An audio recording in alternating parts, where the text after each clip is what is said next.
It's so wonderful to talk to you. How are you? I'm doing great. How you doing?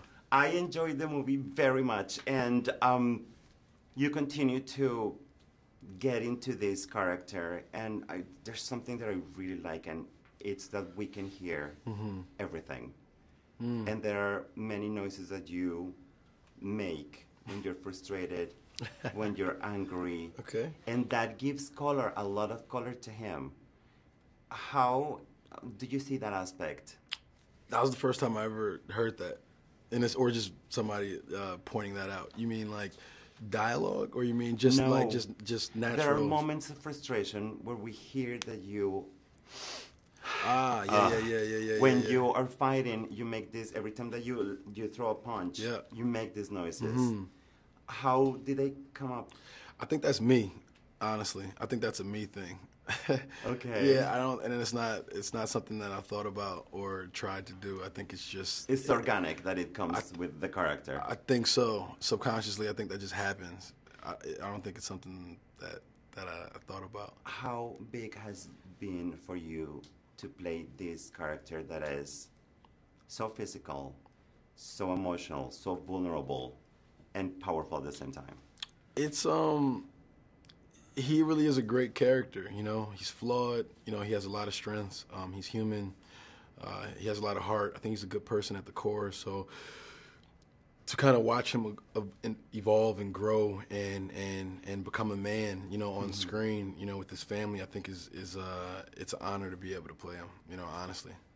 The relationship that he has with Rocky, it's something that we want more and more and more, and this movie gives us this. How are those moments when you're on set with him? It's great. I mean, Sly is, you know, Sly. You know, he's very mischievous. He has a good time on set. So, and he knows Rocky like the back of his hand. So to be able to dive into those characters and those situations and see him flip the switch into Rocky and starts, you know, giving you the Rockyisms and, you know, saying the quotes and you know, being Rocky. Sometimes you get caught up in watching. You're like, oh wait, we're in a scene. I gotta keep acting. But he always brings his A game, and yeah, he makes the movie better. How is your relationship with the camera? Because you're so focused here, and there are so many things you have to do. Do you forget about it? Yeah, I think my actor's relationship with the camera operator is extremely important. Something I've learned over the years, and I've built very close relationships with my camera operators over the years. Michael Heathcote was the camera operator on this one, and we previously worked together in Toronto on Fahrenheit 451, and I brought him on this one. And it's a balance. It's a relationship. You know, you feel them. We have to work together in order to achieve certain shots. So, you know, I think you know them. You know he's there. You know where he's at all times, but at the same time you don't. I think that's the balance. That's the magic in it. But I really enjoy my relationship with my camera operators. It's one I cherish. This movie, like the first one, has two words in it. The world for us, the generation that grew up with Rocky, and also a message that is so powerful for younger generations. And it's beautiful to see those worlds coexist in the same product. How do you see that?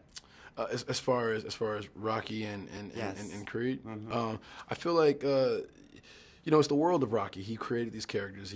This is the world that we're living in. But to see it from a different perspective, you know, through Adonis's eyes, I think is really smart. You know, and it's different, and it has its own life.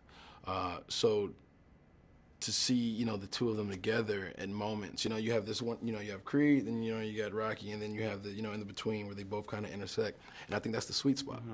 And the anger, it's something that this character has, and in this movie, there's a solution of that, and an understanding of his purpose. And I think that's the point where I mentioned something before about being for this generation. It's to identify who you are and what are you fighting for, and what do you care about, you know? And I think that's exactly it. I think he thinks it's one thing in the beginning of the film, and through life, when things get thrown at him and changes happen, he starts to see things differently, and he evolves and grows into a man, you know? He figures out what he's fighting for. And I think we all have a personal fight. So that's the connection. That's the thing with this generation that I want to, inspires, like, what do you care about and what's worth fighting for? Thank you for your time. Appreciate it. It's wonderful to talk to you. Thank you, man. Take care.